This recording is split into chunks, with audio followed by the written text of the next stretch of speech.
Right ఇక details చూద్దాం. భారీ వర్షాలకు హైదరాబాద్ విజయవాడ మధ్య రాకపోకలు బంద్ అయ్యాయి.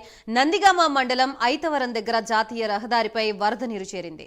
ఇరువైపులా భారీగా వాహనాలు నిలిచిపోయాయి. క్రెయిన్ సహాయంతో ప్రయాణికుల్ని సురక్షిత ప్రాంతాలకు తరలించారు. రాకపోకలు కొనసాగేందుకు 2 రోజులు పడుతుందన్న అధికారులు 2 రోజుల పాటు ప్రయాణాలు విరమించుకోవాలని ప్రయాణికుల్ని కోరారు.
భారీ వర్షాలకు హైదరాబాద్ విజయవాడ మధ్య రాకపోకలు బంద్ అయ్యాయి. నందిగామ మండలం ఐతవరం దగ్గర జాతీయ రహదారిపై వరద నీరు చేరింది. ఇరువైపులా భారీగా వాహనాలు నిలిచిపోయాయి.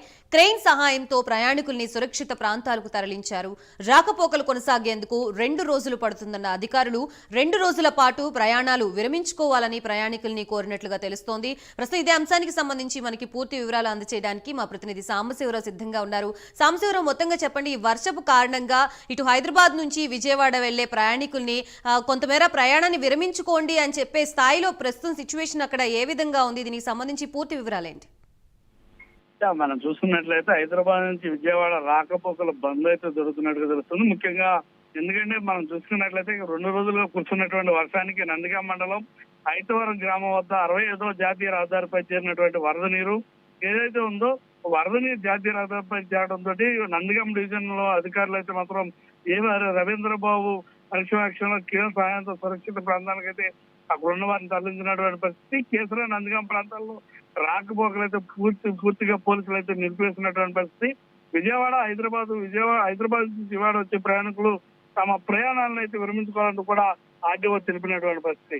ముఖ్యంగా మనం చూసుకున్నట్లయితే ఈ ప్రాంతంలో ఉన్నటువంటి జాతీయ రహదారి పైన పూర్తిగా రోడ్డు పైన మనిషితో అంటే 2.5 నుంచి 3 అడుగులు లోతు వరకు కూడా వాటర్ రావడంతో అక్కడ వెళ్ళేటటువంటి వాహనాలు కూడా ప్రవాహంలో కొట్టుకుపోయేటటువంటి అవకాశం ఉంది. కాబట్టి ఇప్పటి వరకు జరిగినటువంటి సంఘటనల దృష్ట్యా జాతీయ రహదారి పైన 65వ నెంబర్ జాతీయ రహదారి పైన అయితే రాకపోకలు అయితే పూర్తిగా కూడా ఆపేయాలంటూ కూడా అధికారులు చెప్పినటువంటి పరిస్థితి. కాబట్టి హైదరాబాద్ వెళ్లే వారు అందరూ కూడా 2 రోజుల పాటు ప్రయాణాన్ని అయితే వాయిదా చేసుకోవాలంటూ కూడా అధికారులు అయితే ఇప్పటికే చెప్పినటువంటి పరిస్థితి. దీని నిమిత్తంగా మనం చూసినట్లయితే సూర్యారావుపేట కోదాడ ఐతవరం జాతీయ రహదారి వరద నీటితోటి క్రమంగా 2 రోజుల పాటు ఈ వరద ప్రవాహం కూడా కొనసాగుతుందంటూ కూడా అధికారులు చెప్తున్నారు. ముఖ్యంగా ఏదైతే ఇప్పటి వరకు కూడా ఉన్నటువంటి వరద సూచనల మేరకు నిన్న సాయంత్రం కూడా ఈ వరద ప్రవాహం కొద్దిగా తగ్గడంతో వాళ్ళ ఉదయం కొద్దిసేపు వరకు మాత్రం రాకపోకలు జరిపారు. మరలా తదనంతరం ఎమ్మడే కూడా ఈ యొక్క రాకపోకలకు అంతరాయం కలిగే విధంగా వరదని రోడ్డు మీద రావడంతో ఈ నిర్ణయానికి అయితే అధికారులు వచ్చినట్టు కూడా మనకి తెలుస్తా ఉంది. Right, thank you Sambasivarao.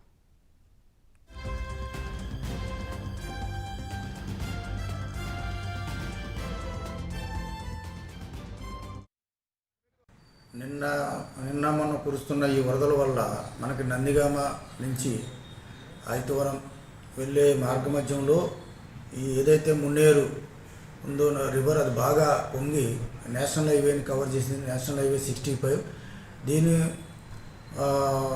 ఈ ఫ్లడ్ వల్ల ప్రస్తుతం హైదరాబాద్ నుంచి విజయవాడ రావాల్సిన వాళ్ళు ఎవరు దయించి ఇప్పుడు ఎవరు ప్రయాణం పెట్టుకోవద్దండి. అలాగే విజయవాడ నుంచి హైదరాబాద్ వెళ్ళాలనుకున్న వాళ్ళు కూడా ప్రయాణం పెట్టుకోవద్దు. కారణం ఏంటంటే ఈ ఫ్లడ్ రేపటి వరకు కంటిన్యూ అవుతుంది. రేపటి వరకు ఫ్లడ్ ఉన్నప్పుడు మేము హైవేలో ట్రావెల్ చేయడానికి ఇక్కడ మేము బ్లాక్ చేసి పెట్టాం. కాబట్టి ఈ టైంలో మీరు ట్రావెల్ చేసి మళ్ళీ ఇక్కడికి వచ్చి ఇరుక్కుపోయి మళ్ళీ ఇబ్బంది పడే కంట మీరు ఒక 2 డేస్ మీ యొక్క ప్రయాణాన్ని వాయిదా వేసుకుంటే సేఫ్గా చేరుకోవచ్చు, మీకు మంచిది. ఇప్పుడు ఎందుకంటే ఎన్ని రిస్క్ చేసి వెళ్ళినా ఎక్కడో ఒక చోట ఇరుక్కుపోతారు మీరు. అక్కడ సూర్యాపేట దగ్గర, కోదాడ దగ్గర, తర్వాత ఇక్కడ మన నందిగామ దగ్గర ప్రతి చోట ఈ ఫ్లడ్ అనేది ఫ్లో అవుతుంది. కాబట్టి మీరు ఈ టైంలో జర్నీ చేయటం వాయిదా వేసుకోవాలని ఈ మీడియా